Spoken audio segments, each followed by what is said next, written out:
Hello and welcome all.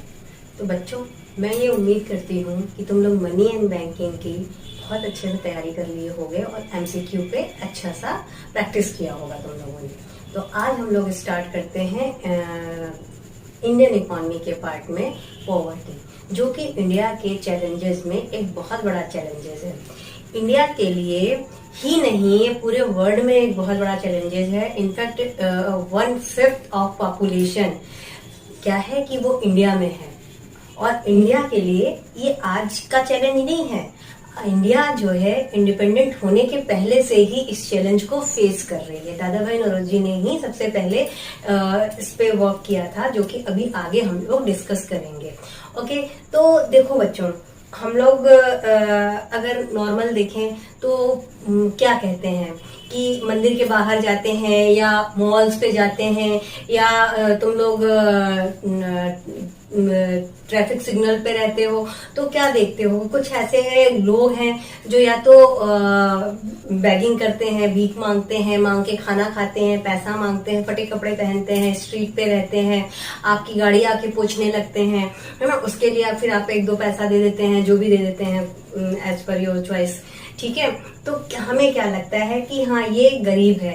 हाँ, कोई ऐसा है कि जो मांगता नहीं है, हो सकता है वो गाड़ी खींच रहा हो, ठेला चला रहा हो, ट्रॉली चला रहा हो, रिक्शा चला रहा हो, हाँ, लेकिन वो कुछ इकोनॉमिक्स जो क्राइटेरिया है उसको फुलफिल नहीं कर रहा है, लेकिन उसको भी गरीब ही समझते हैं हम लोग, ठीक है। तो ये तो एक इन जनरल सेंस की बात हो गई कि हम लोग क्या गरीब समझते हैं, किसको देख के गरीब कहते हैं। ओके, हम लोग समझते हैं कि इकोनॉमिक्स में गरीब क्या होता है, वो ये मतलब पॉवर्टी क्या होती है, गरीबी क्या होती है। पॉवर्टी क्या है कि जब कभी भी anyone else doesn't fulfil his basic requirement, है ना, वो अगर अपनी बेसिक रिक्वायरमेंट को भी नहीं फुलफिल कर पा रहा है तो वो पर्सन जो है पॉवर्टी में आता है। हमारी बेसिक रिक्वायरमेंट क्या है? हाँ, रोटी कपड़ा मकान, ठीक। लेकिन इसमें जो है आज की डेट में ऐड किया गया हेल्थ और एजुकेशन भी। तो अगर हम देखें तो अगर कोई भी पर्सन, जो कोई भी unable to fulfil their basic needs like education, health, food, cloth, shelter, अगर ये चीज वो फुलफिल नहीं कर पा रहा है तो वो पर्सन पॉवर्टी में है ना। तो अगर हम इसको एक इकोनॉमिक मीनिंग में जाके देखें, इकोनॉमी के 10 सेंस में, it refers to means poverty refers to a state in which an individual is unable to fulfil even the basic necessity of life. हाँ, फूड, क्लोथ, शेल्टर को तुम लोग हाउसिंग समझ सकते हो, अगर बुक में हाउसिंग लिखा है तो वही चीज है ना। एजुकेशन एंड हेल्थ, ठीक है। अगर ये पांचों चीजें फुलफिल नहीं कर रहा है तो वो पॉवर्टी में है। तो भाई अगर वो पॉवर्टी में है तो वो गरीब है। तो गरीब है कौन? इंडिया में जो रहने का जो क्राइटेरिया है वो 2 तरीके में है, या तो अर्बन या तो रूरल रेजिडेंस है। हाँ, तो उसी तरीके से पुअर भी 2 तरीके से आइडेंटिफाई किए जाते हैं, या तो रूरल या फिर अर्बन। अगर वो रूरल पुअर है तो कैसे है? तो अगर वो रूरल पुअर है तो वो लैंडलेस एग्रीकल्चर है और वो जाके बड़े बिग फार्मर के यहाँ काम करता है, ठीक है, कल्टीवेट करता है, स्मॉल लैंड होल्डिंग है तो फिर वो कल्टीवेशन में जाता है, काम करता है और उसका हरेसमेंट होता है। नॉन एग्रीकल्चरल लेबर जो होते हैं वो दूसरे काम करते हैं और बहुत ही पेनी अर्निंग होती है उनकी, जिससे कि लाइवलीहुड नहीं हो सकती। या फिर anyone else have possesses a land, लेकिन वो लैंड जो है यूजलेस है। यूजलेस क्यों है? क्योंकि या तो वो ड्राई लैंड है ना, सूखी जमीन है, या फिर वो वेस्ट लैंड है, उसपे कोई प्रोडक्शन नहीं हो सकता, उसपे कोई भी तरीके का एग्रीकल्चर फार्मिंग काम नहीं हो सकता, तो वो उस फार्मर के लिए यूजलेस है और उसके पास इतना एफर्ट नहीं है, इतना उसका इंफ्रास्ट्रक्चर नहीं है कि वो उस पर कोई और काम कर सके। इतना इंफ्रास्ट्रक्चर डेवलप होता तो वो गरीब ही क्यों होता, ठीक है। और इसमें क्या है कि जो रूरल पुअर है, इनफैक्ट वो एक दिन में 2 समय का मील भी उन्हें 2 टाइम का खाना भी नहीं मिलता है, ठीक है। Then the urban poor. Urban poor क्या है, हम लोग देखते हैं ना, push cart vendor, street cobbler, rag picker, beggars, ये लोग क्या है, गरीब के क्राइटेरिया में आते हैं। हाँ, और ये कच्चा मकान पे रहते हैं और हो सकता है इनका जो रूफ है वो स्ट्रॉ से बना हो, वुड से बना हो, बैम्बू से बना हो, या इनफैक्ट इसमें से इतने ऐसे भी लोग हैं जिनके पास ये सब भी जो है नहीं होता है। ओके, तो अब अगर हम एक कॉमन बात करें तो कॉमन बात क्या है कि जो रूरल पुअर है वो हमेशा, ये जो रूरल पुअर है ना, ये अर्बन की तरफ आता है और अर्बन पुअर का ग्राफ इससे बढ़ जाता है। अर्बन एरिया की तरफ आता क्यों है, क्योंकि वो अपने लाइवलीहुड के लिए अल्टरनेटिव एम्प्लॉयमेंट को सर्च करते हुए आता है ना, तो उसकी वजह से अर्बन पुअर का ग्राफ बढ़ जाता है। ठीक है बच्चों, तो अब हमने देखा कि ये अर्बन पुअर, ये रूरल पुअर। अब इनके फीचर्स क्या होते हैं, हम कैसे आइडेंटिफाई करेंगे कि ये रूरल पुअर या अर्बन पुअर पुअर है। तो इनके कुछ कॉमन फीचर हैं जिसको कि एक बार हम देखें कि लिमिटेड इकोनॉमिक अपॉर्चुनिटी। इनके पास जो इकोनॉमिक अपॉर्चुनिटी होती है वो बहुत ही लिमिटेड होती है। वो लिमिटेड क्यों होती है, क्योंकि लैक ऑफ एजुकेशन, वो एजुकेटेड नहीं है ना, लैक ऑफ स्किल, उनके पास स्किल नहीं है। तो जिसकी वजह से क्या होता है, उनकी फैमिली बड़ी होती है, जितने ज्यादा लोग रहेंगे उतना थोड़ा थोड़ा पेनी पेनी अर्निंग्स होंगी और उससे घर की लाइवलीहुड होगी। और ये पुअर होने की वजह से बड़ी फैमिली करते हैं पेनी अर्निंग्स के लिए, और यही है पुअर्टी का कारण भी है, कॉज भी है, बिगर फैमिली। देन अब भाई अर्निंग नहीं है, ज्यादा लोग हैं, है ना, तो क्या होगा, हंगर, स्टार्वेशन, मालन्यूट्रिशन। तो वहां पे भुखमरी होगी, उनको मालन्यूट्रिशन होगा। इनफैक्ट ऐसे कितने बच्चे हैं जो बर्थ के टाइम से ही डिसेबल होते हैं ड्यू टू मालन्यूट्रिशन। ठीक है, देन अगर उनको खाने को सही से नहीं मिल रहा है तो उनकी पुअर हेल्थ होगी, है ना। इसीलिए तो आज की डेट में जो बेसिक नेसेसिटी है उसमें हेल्थ को भी ऐड किया गया है। हाँ, पुअर, अब क्या होता है कि जो पुअर पर्सन है वो किसी इमरजेंसी कॉज की वजह से, अब वो हेल्थ हो सकता है, वो हो सकता है कि भाई बच्चा पढ़ने में बहुत अच्छा है तो उसके पढ़ाई के लिए डेट ले रहे हैं, या फिर घर में शादी है उसके लिए डेट ले रहे हैं। अब वो डेट ले तो लेते हैं लेकिन उनके पास चुकाने के लिए अर्निंग नहीं होती है, तो वो डेट ट्रैप में आ जाते हैं। ठीक है, और वो किसी पर्टिकुलर बैंक या कहीं और जाके तो लेते नहीं है डेट, तो जिसकी वजह से वो ट्रैप में आ जाते हैं। ये हो गया तो भाई डेट ट्रैप की कहानी, जिसमें कि पुअर का हरेसमेंट बहुत ज्यादा होता है और इसी वजह से सुसाइडल केस बहुत ज्यादा हो जाते हैं। ठीक, देन फिर क्या है, lack of proper electricity and water facility. Proper क्या बोले, होते ही नहीं है ना। इलेक्ट्रिसिटी फैसिलिटी और वाटर जो है इनके लिए एक लग्जरी आइटम की तरह है कि नहीं। जैसे कि आप बात करें इलेक्ट्रिसिटी की, आज के डेट में भी ऐसे कई एरिया हैं जहां पे पोल तो है बट वहां इलेक्ट्रिसिटी सप्लाई नहीं है। ऐसे बहुत से टैप हैं पब्लिक जिसमें कि वो टैप तो बने हुए हैं लेकिन वाटर रनिंग नहीं है, और ऐसे पानी पीने को मजबूर हैं जिससे हम हैंड वॉश भी नहीं करना चाहते। ठीक है बच्चों, तो ये बात तो हो गई कि कॉमन फीचर पुअर का।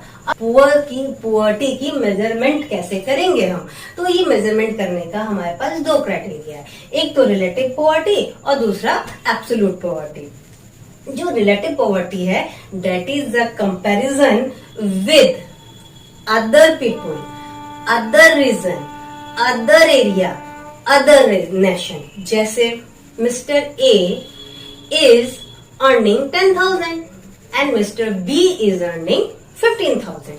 तो अगर हम रिलेटिव पुअर में क्राइटेरिया में अगर उसकी एनालिसिस करें तो mister A is relatively poor to than mister B. क्यों? क्योंकि वो 5,000 कम अर्निंग कर रहे हैं। उसी तरीके से अगर हम कहें कि India is relative poor than USA, है ना, यूएसए से कम भाई पर कैपिटा इनकम है, तो क्या हुआ कि भाई हम पुअर हैं उससे, है ना। लेकिन हम ऐसा नहीं है कि हम एकदम ही पुअर हैं, हमारे पास कुछ भी नहीं है, but in comparison to USA, in comparison to UK, है ना, अगर हम दूसरी अदर ऐसी कंट्री से करें जो रिच कंट्री हैं उनके कंपैरिजन में हम उनसे पुअर हैं। हाँ, फिर ये क्या है कि रिलेटिव पॉवर्टी क्या करती है, इसका जो मेजर हेल्प मिलता है कैलकुलेशन में वो मिलता है relative position differentiate segment wise, है ना, either a gender, either a region, either a area, फिर तुम बात कर लो पॉलिटिकली, है ना, या फिर वर्ल्ड वाइड सेगमेंटेशन का एक जो रिलेटिव पोजीशन है डिफरेंशिएशन का वो बताता है, और यही इसका एडवांटेज भी है। ओके, देन ये क्या है कि ये खाली इनकम के हायरार्की को रिफ्लेक्ट करता है ना। जैसे कि अब ए तो गरीब नहीं है भाई, वो 10,000 कमा रहा है, 10,000 कमा रहा है तो भाई वो अपनी बेसिक नेसेसिटी तो पूरी कर ही रहा होगा ना, लेकिन he is relatively poor than mister B, क्योंकि वो 5,000 कम करा रहा है। तो ये केवल एक हायरार्की को रिफ्लेक्ट करता है, वो ये नहीं मतलब रिलेटिव पॉवर्टी ये बिल्कुल भी नहीं कैलकुलेट करता कि जो अंडर प्रिविलेज हैं how to fulfil their basic need, है ना, वो अपनी बेसिक नीड अगर फुलफिल नहीं कर पा रहे हैं, कैसे नहीं कर पा रहे हैं, क्यों नहीं कर पा रहे हैं, कितना नहीं कर पा रहे, ये सब कोई कैलकुलेशन नहीं। अब बात करते हैं एब्सोल्यूट पॉवर्टी में। इस चैप्टर में हम लोग जहां भी पॉवर्टी की बात करेंगे that is the absolute poverty. हमें जो एब्सोल्यूट पॉवर्टी है ना, ये रिफर करती है total number of people below poverty line. ये क्या है, BPL, that is the below poverty line. और बिलो पॉवर्टी लाइन की कहानी सबसे पहले जो है वो एनालिसिस की, वो सामने लाया दादा भाई नौरोजी ने, ठीक है। अभी उसको भी हम लोग देखते हैं कैसे उसका कैलकुलेशन हुआ। हाँ, उसका कैलकुलेशन बिल्कुल अलग है, ये कोई बहुत नई चीज नहीं, अचानक से एकदम से सामने आ गए इंडिया के, बहुत पहले से इसका कैलकुलेशन चला। जो एब्सोल्यूट पॉवर्टी है इसका कैलकुलेशन जो है ये रिलेवेंट करती है less develop country like India. India के लिए ये बहुत ही रिलेवेंट है, यहाँ पे इसका कैलकुलेशन बहुत अच्छे तरीके से हो सकता है, ठीक। अब क्या है कि इस मेथड में एक प्रॉब्लम ये है कि ये केवल पॉवर्टी लाइन को ही डिपिक्ट करता है, पुअर है या पुअर है। इसमें ये बिल्कुल क्राइटेरिया नहीं है कि वो पुअर है या वेरी पुअर है। जैसे कि अभी हम लोग ने बात की थी ना कि कुछ के पास तो रिजाइडिंग के लिए कच्चा मकान होता है, ऊपर रूफ होता है, कुछ के पास वो भी नहीं होता, लेकिन ये क्राइटेरिया एब्सोल्यूट पॉवर्टी में नहीं है। तो ये इसका एक डिसएडवांटेज हो गया कि भाई हम ऐसा कैलकुलेशन नहीं कर पाते। दूसरा, ऐसा क्यों है, क्योंकि इग्नोर द सोशल फैक्टर, जो सोशल फैक्टर है जैसे कि इलनेस है, ये सारी चीजों को इग्नोर कर देना, जिसकी वजह से कैलकुलेशन नहीं होता। अभी इसको डिटेल में हम लोग एब्सोल्यूट पॉवर्टी का डिसएडवांटेज या जो उसके लूप्स है उसको पढ़ेंगे। तो इसका एक स्क्रीनशॉट ले लो बच्चों, फिर हम लोग आगे चलते हैं। Measurement of poverty. Measurement of poverty दो तरीके से हम लोग देखेंगे कि प्री इंडिपेंडेंस कैसे की गई और पोस्ट इंडिपेंडेंस कैसे की गई। इसके लिए बहुत ज्यादा दिमाग ना खपाना तुम लोग, इसको बस दिमाग में ऐसे ही एज इट इज जैसे दिया हुआ ऐसे ही फिट कर लेना, ठीक है। क्या हुआ कि पॉवर्टी लाइन के बारे में जो सबसे पहले पर्सन थे डिस्कस करने वाले वो थे दादा भाई नौरोजी। उन्होंने जो पॉवर्टी लाइन को समझने की कोशिश की और लोगों को समझाने की कोशिश की, वो जेल कॉस्ट ऑफ लिविंग पे स्टडी करके की। उन्होंने ये सपोज किया कि जेल के अगर कॉस्ट ऑफ कंजम्पशन को लेके हम स्टडी करते हैं तो हम पॉवर्टी लाइन के बारे में बहुत अच्छे तरीके से अंडरस्टैंड कर सकते हैं, समझ सकते हैं। तो अब भाई बात तो ये है कि जेल में तो केवल अडल्ट रहते हैं, तो उन्होंने ये अज्यूम किया जो है कंजम्पशन कॉस्ट ऑफ जेल वो दो पार्ट में डिवाइड होता है। First thing is children and other one is for the adult. अब क्या है कि चिल्ड्रन को ये माना गया कि 1/3 वो डाइट लेते हैं और 2/3 अडल्ट लेती है। अब चिल्ड्रन को फर्दर दो पार्ट में डिवाइड कर दिया गया। क्या हुआ कि जो हाफ ऑफ 1/3 है यानी कि 1/6 वो कोई डाइट नहीं लेते, नील डाइट है या फिर बहुत ही लिटिल है, हाँ वो ना के बराबर है। फिर दूसरा क्राइटेरिया है चिल्ड्रन का डाइट का, वो है कि हाफ ऑफ फुल डाइट, यानी कि 1/6 जो चिल्ड्रन है वो जो अडल्ट डाइट ले रहा है उसका आधा लेते हैं। तो अब इसका कैलकुलेशन अगर हम करें weighted average consumption of 3 segment, in 3 segment का अगर हम वेटेड एवरेज कंजम्पशन निकालें तो कैसे होगा, 1/6 मल्टीप्लाई नील डाइट है ना, ये हो गया, plus 1/6 multiply half diet of adult, ये हो गया, okay, then plus 2/3 multiplied by full diet, okay. अब इसका अगर हम कैलकुलेशन देखें तो हमारा कैलकुलेशन निकल के जो आता है वो ये आता है बच्चों, इसको बहुत अच्छे तरीके से याद रखना। एक तो दादा भाई नौरोजी का नाम दूसरा कि इन्होंने जेल कॉस्ट ऑफ लिविंग पे काम किया, और तीसरा क्या कि 3/4 जो है weighted average consumption of 3 segment का निकल के आया। ठीक है, अगर हम पोस्ट इंडिपेंडेंस की बात करते हैं तो उसमें भी 2-3 चीजें केवल अपने माइंडसेट में करने की बातें हैं। वो है कि 1962 में प्लानिंग कमीशन, जो कि आज के डेट में प्लानिंग कमीशन नीति आयोग कहलाता है, planning commission form study group, एक स्टडी ग्रुप उसमें उन्होंने बनाया किस तरीके से रिड्यूस किया जा सके। देन 1979 में एक टास्क फोर्स को प्रोजेक्ट किया गया जो कि मिनिमम नीड के लिए करवा सके और इफेक्टिव जो है डिमांड कंजम्पशन पे काम कर सके। तो उसके लिए जो एक कमिटी बनाई गई, that is the task force on projection of minimum need and effective consumption demand was, है ना, ये बना। और सेम इसी प्रोग्राम पे काम करने के लिए 1989 में एक एक्सपर्ट ग्रुप को बनाया गया जो कि काम कर रहे थे। ये बच्चों, इसके अलावा भी बहुत सारे इंडिविजुअल्स ने अपने अपने एफर्ट देते रहे पॉवर्टी के मेजरमेंट में, ठीक है, लेकिन आपको अपने इन सारी चीजों को एग्जाम के पॉइंट ऑफ व्यू से दिमाग में रखना है। देखो, कॉन्सेप्ट ऑफ पॉवर्टी लाइन को अगर हम कहें तो ये एक वो पॉइंट है, एक वो कट ऑफ पॉइंट है जो कि एक लाइन का डिस्ट्रीब्यूशन करता है ना, एक लाइन को लेफ्ट और राइट, पुअर और नॉन पुअर में डिस्ट्रीब्यूट करता है।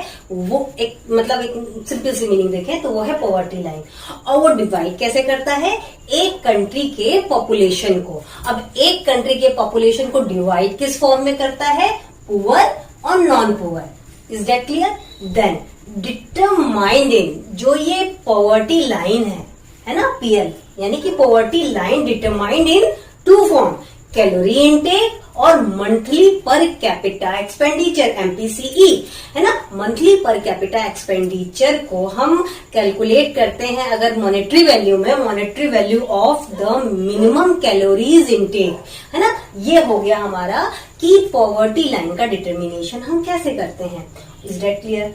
Okay, then minimum calorie intake. अब देखो भाई, हम लोग ने शुरू में ये डिस्कस किया था कि जो पुअर होता है वो रूरल पुअर होता है और अर्बन पुअर होता है, तो कैलोरी इनटेक भी डिफरेंट होगी, है ना। तो जो रूरल एरिया के लिए कैलोरी इनटेक को डिसाइड किया गया वो है 2400 पर डे, और अर्बन एरिया के लिए 2100 पर डे। देखो, 2 बात पे फोकस है, एक तो कैलोरी इनटेक पर डे है, इज दैट क्लियर। दूसरा कि रूरल एरिया का कैलोरी इनटेक ज्यादा है, इसलिए ज्यादा है क्योंकि जो रूरल एरिया में पर्सन है, पीपल रिजाइड कर रहा है, वो ज्यादा फिजिकल वर्क करता है, और जो ज्यादा फिजिकल वर्क कर रहा है उसको ज्यादा कैलोरी इनटेक की नीड है। ओके, देन अगर हम सेकंड पॉइंट पे आए कि पॉवर्टी लाइन का डिटरमाइन करने का जो सेकंड पॉइंट है, that is the monthly per capita expenditure, और अगर हम इसको इकोनॉमिक लैंग्वेज में बात करें तो ये क्या है कि monetary value of the minimum calorie intake. तो monetary value minimum calorie intake भी 2 तरीके से हो जाएगी हमारी, रूरल एरिया के लिए और अर्बन एरिया के लिए, है ना। लेकिन यहाँ पे क्या कहा गया, प्लानिंग कमीशन ने जो 2011-12 के डेटा से है ये सारी चीजें, उसमें ये बताया कि जो रूरल एरिया का पर्सन है वो रूरल एरिया में ₹816 अगर पर मंथ कमा रहा है, ओके, और यहाँ पे 1000 पर मंथ कमा रहा है। एक बात को समझना, कैलोरी जो होती है पर डे पे होती है, और जो मिनिमम कैलोरी इनटेक इन मॉनेटरी वैल्यू है वो पर मंथ के लिए है, ठीक है। ये बात समझ लो। रूरल एरिया के लिए क्या डिसाइड किया? 816, अर्बन एरिया के लिए 1000 monetary value in calorie intake, और calorie in minimum calorie intake की केवल बात करें पर डे की तो रूरल के लिए 2400, अर्बन के लिए 2100। Okay, then the poverty line divides. Poverty line जो है क्या बताया था यहाँ? Cut off point divide line of distribution, है ना। एक ये ऐसा पॉइंट है जो कि पुअर नॉन पुअर को डिवाइड करता है। तो कैसे करता है भाई? ये एक लाइन है, ठीक, यहाँ पे ये बात को आया, ये जो पॉइंट आया, this is the cut off point, and this cut off point divide the poor and non poor. अब ये जो पूरी होल लाइन है, ये हो गई पुअर, और ये जो पूरी होल लाइन है ये हो गई नॉन पुअर। जबकि इसके अंदर इस पूरे लाइन पे कई सारे हैं। एक ये है first segment not so poor, then second segment middle class, third segment upper middle class, then millionaire billionaire. Okay, अब इधर आ जाए पुअर में, एक होता है पुअर और एक होता है वेरी पुअर, है ना। तो लेकिन जो पॉवर्टी लाइन है वो केवल क्या डिपिक्ट करता है, एक ऐसा पॉइंट जो कि पॉपुलेशन को डिस्ट्रीब्यूट करता है पुअर एंड नॉन पुअर के क्राइटेरिया में। ठीक है बच्चों, इसका स्क्रीनशॉट ले लो। अगर हम पॉवर्टी को कैटेगराइज करें तो हम ये देखेंगे कि क्या है कि क्रॉनिक पुअर है, ट्रांसिएंट पुअर है और नॉन पुअर है। जो क्रॉनिक पुअर है उसमें हमारा क्या है कि देखो भाई, नाम से पता चलता है क्रॉनिक मतलब कि लाइलाज, मतलब कि बहुत ही बुरी कंडीशन। तो अगर हम इस क्रॉनिक पुअर को देखें तो दो पॉइंट ऑफ व्यू से देखने को मिलेगा, एक तो ऑलवेज पुअर, दूसरा यूजुअली पुअर। ऑलवेज पुअर क्या होता है, जो कि हमेशा ही पॉवर्टी लाइन के नीचे ही है ना, हमेशा बिलो पॉवर्टी लाइन है। लेकिन यूजुअली पुअर कभी कभी ऊपर आ गया, कभी कभी, है ना। ठीक, ये तो हो गया भाई क्रॉनिक पुअर की बात। अगर हम ट्रांसिएंट पुअर में आए तो हम क्या देखेंगे कि ऐसा पुअर जो कि चर्निंग पोजीशन में हो, कभी आता हो कभी जाता हो। जैसे कि अगर तुम स्मॉल फार्मर्स की बात कर लो कि सीजनल टाइम आया तो उनके लैंड्स पे फार्मिंग हो गई, नहीं हुआ तो फिर नहीं हुई, मतलब कि सम टाइम उनकी अर्निंग होती है फिर नहीं होती है, कुछ लिमिटेड टाइम के लिए होती है ना। तो चर्निंग पुअर हो गए। फिर होता है ओकेजनली पुअर, जो कि कभी कभी पुअर हुए हैं, है ना। तो ये क्या हो गया हमारा ट्रांसिएंट पुअर की कैटेगरी हो गई। फिर है नॉन पुअर, जो कि कभी बिलो पॉवर्टी लाइन के नीचे आया ही ना हो। अब देखो, कोई भी स्टडी हो, कोई भी मेथड हो, उसका कहीं ना कहीं क्रिटिसिज्म भी होता है। मतलब जैसे कि कोई कॉइन उसका हेड है तो टेल भी है ना। उसी तरीके से पॉवर्टी की अगर इतनी सारी कैलकुलेशंस हैं तो उसकी कहीं ना कहीं क्रिटिसिज्म भी हुई है, उनकी कहीं ना कहीं लूप होल्स भी हैं। अब क्या है कि सबसे बड़ा तो लूप होल यही है कि भाई वो पुअर नॉन पुअर में कोई डिफ्रेंशिएट ही नहीं करता है। दूसरा क्या कि जो एक्चुअल पुअर है, गवर्नमेंट अगर कोई देना चाहती है स्कीम से बेनिफिट पुअर को, तो वो उस पर्सन को आइडेंटिफाई करना मुश्किल है। फिर है कि सोशल फैक्टर को इग्नोर करता है। कैसे? एक इलिटरेसी, हेल्थ, बहुत सारे ऐसे फैक्टर हैं जो कि पुअर को बहुत अच्छे तरीके से आइडेंटिफाई कर सकते हैं, लेकिन पॉवर्टी लाइन उसको कंसीडर नहीं करता है। जैसे कि इनकम, एसेट, उनकी बेसिक एजुकेशंस, ड्रिंकिंग वाटर, ये सारी चीजें हैं जो कि एक क्रिटिसिज्म में आती हैं। ठीक है, ऐसे तो अगर कहें तो देख कहा आज की डेट में भाई इलिटरेसी जो है वो बहुत बड़ा कॉज है सोशल फैक्टर में। पॉवर्टी लाइन के लिए इस एजुकेशन प्रोवाइड करना जरूरी है, बेसिक नीड में इसीलिए कंसीडर किया गया है एजुकेशन भी और हेल्थ भी। इसलिए सोशल फैक्टर का इग्नोरेंस की वजह से ये सारी चीजों को उसमें ऐड किया गया था। लेकिन अगर हम कहें कि पॉवर्टी लाइन क्या डिक्रीज हुई? हाँ, बिल्कुल डिक्रीज हुआ है। पॉवर्टी के देखो मोटे मोटे 5 to 7 कॉज हैं, है ना, जिसमें कि अगर हम पॉवर्टी को हम कहें कि भाई पॉपुलेशन एक्सप्लोजन, यस, ये एक बहुत बड़ा कारण है पॉवर्टी के लिए। जितना रैपिड ग्रोथ हुआ है पॉपुलेशन में, पर्टिकुलर अमंग द पुअर, क्यों? क्योंकि गई देखो तुम लोगों ने अभी कॉमन फीचर देखा था ना पुअर में, बिगर फैमिलीज, है ना, क्योंकि वो अपने पिटी अर्निंग्स के लिए ज्यादा पर्सन को रखते हैं फैमिली में कि हर कोई छोटी छोटी अर्निंग करेगा जिससे कि हम लोग की लाइवलीहुड हो सकती है, लेकिन वही उनके पुअर होने का बहुत बड़ा कारण है। देन है हमारा poor state of agriculture.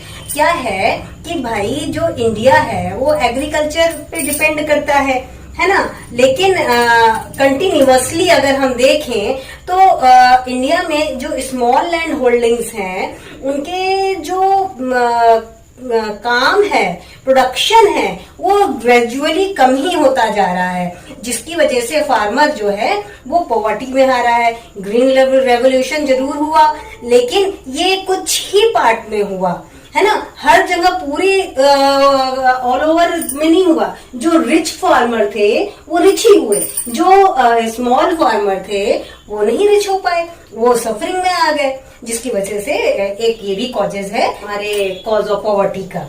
Then हमारा है इन्फ्लेशन। देखो भाई, महंगाई अपने आप में ही एक बहुत बड़ा कारण है गरीबी का।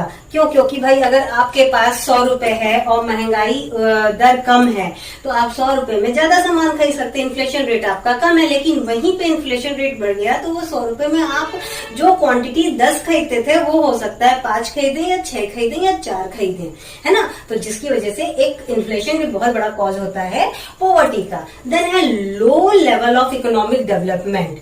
ये अपने आप में एक बहुत बड़ा कारण है पॉवर्टी का, क्योंकि जो इकोनॉमी है इंडिया की वो हाईली अंडर डेवलप्ड है। क्यों? क्योंकि वो एग्रीकल्चर और इंडस्ट्रियल सेक्टर में बैकवर्डनेस है अभी, है ना। तो जिसकी वजह से क्या है कि इंफ्रास्ट्रक्चर फैसिलिटी बहुत अच्छी नहीं है। हाँ, और जो डेवलपमेंट का एक रेट है इंफ्रास्ट्रक्चर फैसिलिटी के प्रोवाइड करने पे बहुत ही स्लो पेस में है ना। तो जिसकी वजह से जो 25% पॉपुलेशन है वो still living below the poverty line, है ना, वो पॉवर्टी लाइन के नीचे अभी भी है। तो इसी वजह से एक ये अपने आप में बहुत बड़ा कारण है। एक आपका कॉमन फीचर में पढ़ाया था मैंने, डेट ट्रैप्स, है ना। वही जो है हाई लेवल ऑफ इंडेटनेस, जब ले लेते हैं उधार, है ना, तो वो ट्रैप में आ जाते हैं और फिर कहीं ना कहीं उनका बहुत ही क्या है कि हरेसमेंट होता है जिससे मनी उन्होंने बोरो किया है।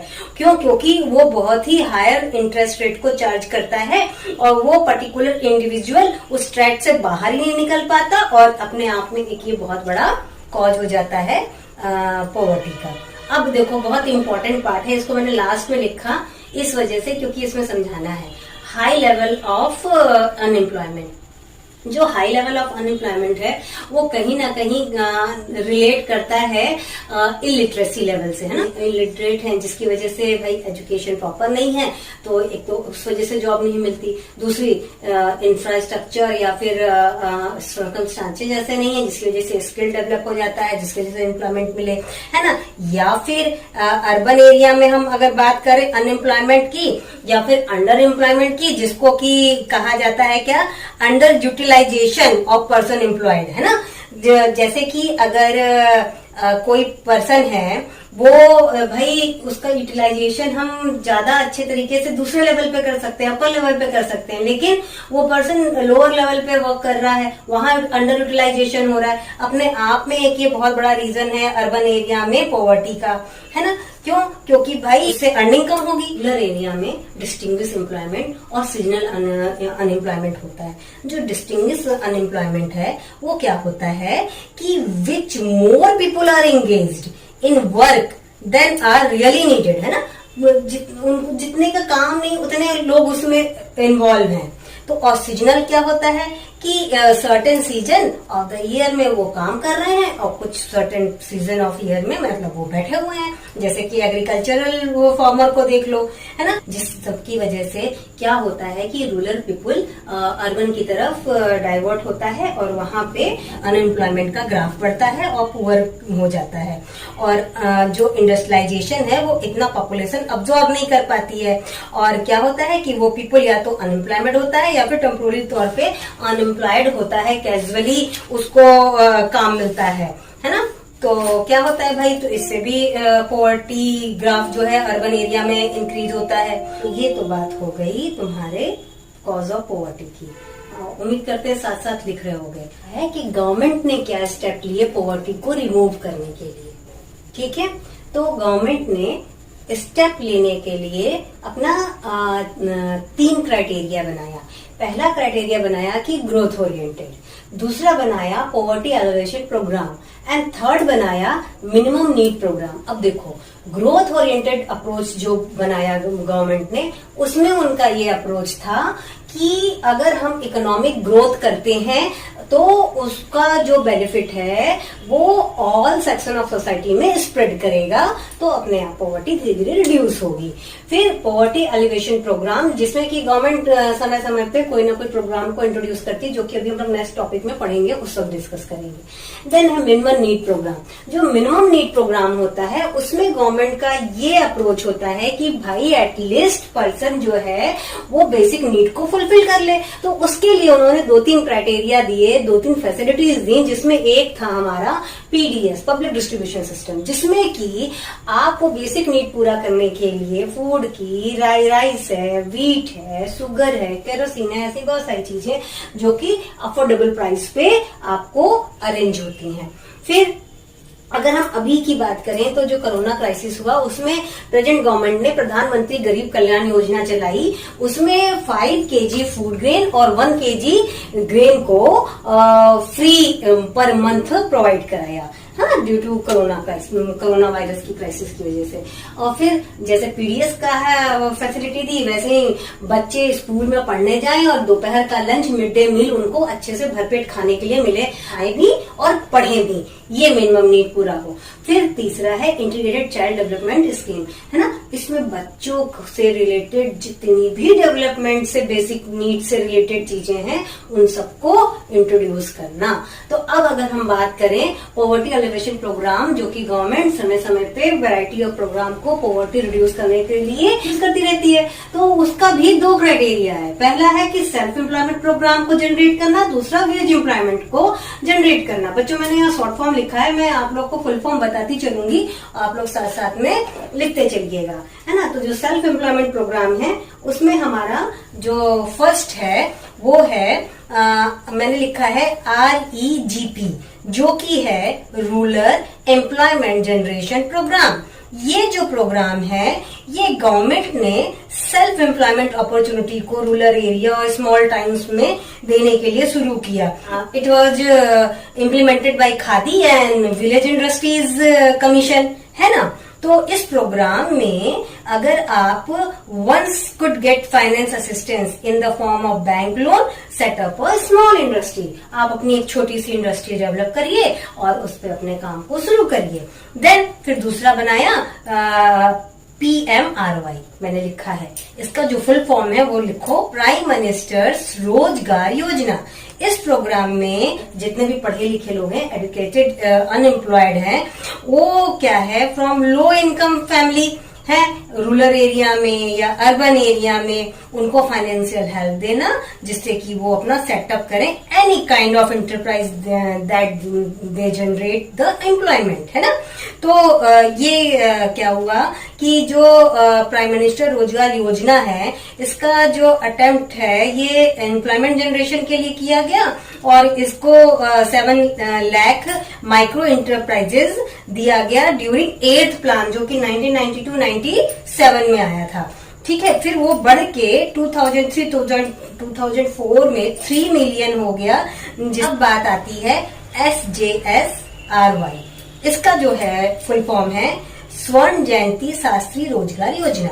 ये जो रोजगार योजना है ये क्रिएट करता है एम्प्लॉयमेंट ऐसे अपॉर्चुनिटी के लिए जो कि बोथ सेल्फ एम्प्लॉयमेंट और वेज एम्प्लॉयमेंट है अर्बन एरिया में, है ना। ये दोनों के लिए है SJSRY, स्वर्ण जयंती शास्त्री रोजगार योजना। इस बात को हमेशा ध्यान में रखना, ठीक है। लेकिन लिखते सेल्फ एम्प्लॉयमेंट की तरफ ही है, इतना याद रखना, उधर जाके ना लिख देना वेज एम्प्लॉयमेंट वाले में। हाँ, तो क्या है कि स्कीम जो दी गई, फंड दिया गया, वो सेंटर और स्टेट गवर्नमेंट के बीच में हुआ और मतलब सेंट्रल गवर्नमेंट प्रोवाइड कराती है 75% और स्टेट गवर्नमेंट का 25% रहता है इस पे जितना भी फंड प्रोवाइड किया जाता है, ठीक। देन उसके बाद है SGSY, स्वर्ण ग्राम स्वरोजगार योजना, ठीक है बच्चों। ये जो प्रमोट करता है ये माइक्रो इंटरप्राइजेज, जिससे कि पुअर फैमिली आती हैं वो अपने आप को मतलब पॉवर्टी लाइन के अबव में आए और वो ऑर्गेनाइज करें सेल्फ हेल्प ग्रुप के लिए, इनकरेज होता है उनसे, जिसको कि SHG कहते हैं, है ना। इनिशियली ये क्या होता है कि ये मनी को सेव करते हैं, देन उसको land among them as small loan, loan, उसको स्मॉल लोन पे लेंड करते हैं। नेक्स्ट बाद में इसके क्या हो जाता है कि government provide partial financial assistance to एसएचजीज which then decide who the loan is to be given for self employment activity, है ना, ये काम करने के लिए प्रमोशन मिल जाता है। नेक्स्ट वेज एम्प्लॉयमेंट प्रोग्राम पे, जो वेज एम्प्लॉयमेंट प्रोग्राम है उसका क्राइटेरिया 2 है। एक तो दिया गया प्रोग्राम संपूर्ण ग्रामीण रोजगार योजना, जिसको कि मैंने लिखा है SGRY, है ना। ये जो स्कीम है ये एडिशनल और सप्लीमेंट्री वेज एम्प्लॉयमेंट करता है लेबर इंसेंटिव के लिए, हाँ, और प्रोवाइड कराता है फूड सिक्योरिटी और इंक्रीजिंग न्यूट्रिशनल लेवल को कराता है। ठीक, तो जो ये वेज है paid as a combination of food grain और कैश, है ना, फूड ग्रेन और कैश के कॉम्बिनेशन में ये वेज मिलता है, हाँ। और ये स्कीम जो है ये रूरल पुअर जो है उनके लिए किया गया, और उनको जो अनस्किल्ड वर्क है वो विलेज के अराउंड वहां पे वो काम करके कुछ खा पी सके। ठीक, national food for work programme, ठीक है, NFFWP, है ना। इसमें क्या है भाई कि जो प्रोग्राम है ये इंट्रोड्यूस किया गया 2004 में, और इसका जो ऑब्जेक्टिव था intensifying the generation of supplementary veg employment, है ना। तुम लोग ने नाम सुना होगा मनरेगा का, है ना। क्या नाम था? Mahatma Gandhi national rural employment guarantee act, है ना, 2005 में लाया गया। जो मनरेगा का एम था वो था कि enhancing the livelihood security of people in rural area by guaranteeing 100 days of wage employment in financial year to rural household. MNREGA का काम क्या था कि 100 दिन के काम का गारंटीड देना और उसमें उनको फाइनेंशियल ईयर में एम्प्लॉयमेंट देके पैसा देना, ये एक काम था जितने भी अनस्किल्ड मैनुअल वर्क थे उसमें। ठीक, और 2013-2014 में 5 crore house hold got employment opportunity under this law. ठीक है बच्चों, तो ये तो बात हो गई तुम्हारे पॉवर्टी एलिवेशन प्रोग्राम की। देखो, गवर्नमेंट तो पॉवर्टी को रिड्यूस करने के लिए एलिवेशन प्रोग्राम को इंट्रोड्यूस करती है, लेकिन कुछ क्रिटिकल पॉइंट्स हैं जिनको कि गवर्नमेंट को कंसीडर करने की जरूरत है, जैसे कि अनइक्वल डिस्ट्रीब्यूशन ऑफ एसेट्स, है ना। पॉवर्टी के अगर प्रोपोर्शन को हम देखें तो उसके हिसाब से जो मनी है, एसेट्स है, उनका डिस्ट्रीब्यूशन अनइक्वल है। हाँ, लैक ऑफ रिसोर्सेज, जिस हिसाब से पॉवर्टी है इंडिया में उस हिसाब से जो रिसोर्सेज प्रोवाइड की जाती है in comparison to proportion of poverty वो कम है। इम्प्रॉपर इम्प्लीमेंटेशन, अब इम्प्रॉपर इम्प्लीमेंटेशन क्या है कि गवर्नमेंट ने भाई प्रोग्राम को इंट्रोड्यूस कर दिया, अब वो किसी भी वजह से, चाहे तो वो करप्शन हो, है ना, चाहे करप्शन हो, चाहे वो लोकल लीडर के प्रेशर की वजह से, चाहे वो इम्प्रॉपर ट्रेनिंग की वजह से इम्प्लीमेंट नहीं हो पाता है। हाँ, lack of active participation of poor, खुद पुअर पीपुल एक्टिव पार्टिसिपेशन नहीं करते हैं इन सब प्रोग्राम के लिए जिससे कि वो प्रॉपर सही तरीके से अवेल कर सकते हैं। तो इस पे भी एक प्रोविजन है कि पुअर पीपुल को इनकरेज करना कि आप अच्छे से पार्टिसिपेट करिए जिससे कि आपको कहीं ना कहीं बेनिफिट होगा। Then the lack of infrastructure, कहीं ना कहीं हम ये देखें तो लैक ऑफ इंफ्रास्ट्रक्चर है जो कि सबसे बड़ा है।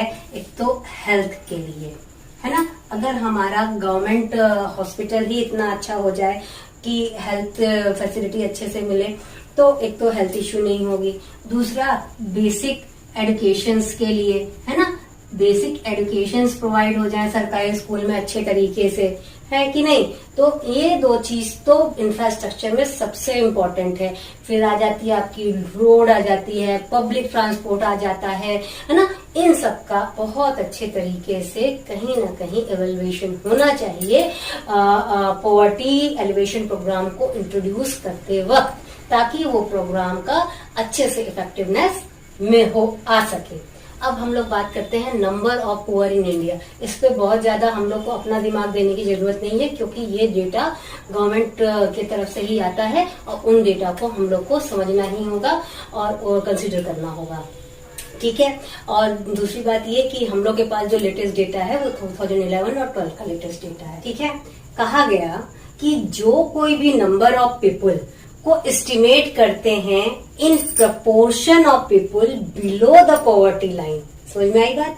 जो कोई भी पुअर की नंबर को हम एस्टिमेट करते हैं प्रपोर्शन में पीपल के जो कि बिलो पॉवर्टी लाइन के हैं, ऐसे प्रोसेस को हम कहते हैं हेड काउंट रेशियो।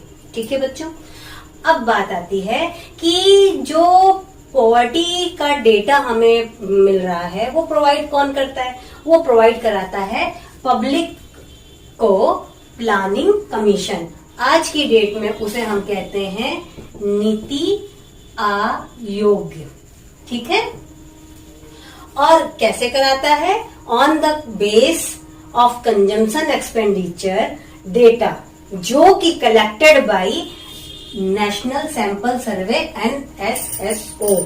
आज की डेट में क्या है? NSSO यानी कि नेशनल सैंपल सर्वे और सेंट्रल स्टैटिस्टिकल ऑफिस को एक साथ कर दिया गया है और इसका नाम हो गया NSO, नेशनल स्टैटिस्टिकल ऑफिस। ठीक है बच्चों, याद रखना, ये तुम लोग के मल्टीपल चॉइस में जरूर आएगा ऐसा मुझे ऐसा लगता है, बाकी तो भाई पेपर सेट करने वाले की मर्जी। ठीक है बच्चों, तो ये बात समझ में आ गई। अब बात करते हैं कि जो number of proportion of people below poverty line है, BPL मतलब यहाँ की बिलो पॉवर्टी लाइन। ठीक, उसको जो यहाँ पे स्टडी है वो डेटा अवेलेबल है 1973 टू 2012 से। तो अगर हम बात करते हैं number of people below poverty line, तो 1973-74 में वो 320 मिलियन थी, जो कि रिड्यूस होके 2011 और 12 में 270 मिलियन हो गई। तो कहीं ना कहीं हम ये कहेंगे भाई कि हमारे इंडिया में पॉवर्टी धीरे धीरे ग्रेजुअली रिड्यूस हुई। Then proportion of people below poverty line, अगर प्रपोर्शन में हम जाएं तो 1973-74 में 55% यानी कि हम लोग की आधी पॉपुलेशन पॉवर्टी लाइन में नीचे थी, बिलो पॉवर्टी लाइन। लेकिन 2011-12 में ये हमारी कितनी हो गई? 22%। ठीक है बच्चों, तो अगर हम स्टेट वाइज देखते हैं पॉवर्टी को, तो बिहार, उत्तर प्रदेश, मध्य प्रदेश, वेस्ट बंगाल, उड़ीसा और तमिलनाडु, ये 1973-74 में 55% में इंक्लूड थे। बात समझ में आ गई? 1973-74 में कौन कौन से स्टेट थे? बिहार, उत्तर प्रदेश, मध्य प्रदेश, वेस्ट बंगाल, उड़ीसा एंड तमिलनाडु। लेकिन यही जब 2011 और 12 में जब 22% पॉवर्टी हुई, तो उसमें कौन कौन से स्टेट एक्सक्लूड हो गए पॉवर्टी से? हो गया तमिलनाडु। तमिलनाडु पॉवर्टी से बाहर हो गया। दूसरा स्टेट कौन सा था? वेस्ट बंगाल। वेस्ट बंगाल भी 2011-12 में 22% में नहीं आता। तो 2011 और 12 में पॉवर्टी स्टेट में कौन सा स्टेट ट्रेंड कर रहा है? Bihar, Uttar Pradesh, Madhya Pradesh and Orissa. Is it clear बच्चों? तो ये तो बात हो गई कि नंबर ऑफ पॉवर्टी की। अब बात करें भाई ये पॉवर्टी हुई क्यों? पॉवर्टी ब्रिटिश राज आई, उन्हों की जो सारी क्रिएट की गई सर्कमस्टांसेस थी उसी का एडवर्स इफेक्ट था। पहला तो उन्होंने ग्रेजुअली बहुत सिस्टमेटिकली इंडिया की इंडस्ट्री को धीरे धीरे डिस्ट्रॉय किया। यहाँ से बहुत ही लिस्ट प्राइस पे, लो प्राइस पे जो रॉ मटेरियल था लेके जाते थे अपने कंट्री, वहां पे उसको फिनिश गुड्स में बनाते थे, फिर इंडिया में लाके उसी को हाई प्राइस पे सेल करते थे। ठीक, देन इंडिया में ब्रिटिश राज के समय फूड ग्रेन को एक्सपोर्ट करना शुरू हो गया। Then more than 70% of people British Raj के समय एग्रीकल्चर पे एंगेज थे, बेस थे, उस पे उनका ऑक्यूपेशन था। लेकिन उन्होंने क्या किया? रूरल जो टैक्स थे उसको इतना ह्यूज अमाउंट कर दिया कि धीरे धीरे उस पे काम करना ही उनका मुश्किल हो गया और वो पॉवर्टी की तरफ आने लगे। तो बच्चों आज पॉवर्टी का के चैप्टर पूरा हो गया है। तो मैं ये उम्मीद करती हूँ कि तुम लोग को अच्छे से समझ में आया है। नोट्स अपने हाथ से जरूर बनाओ।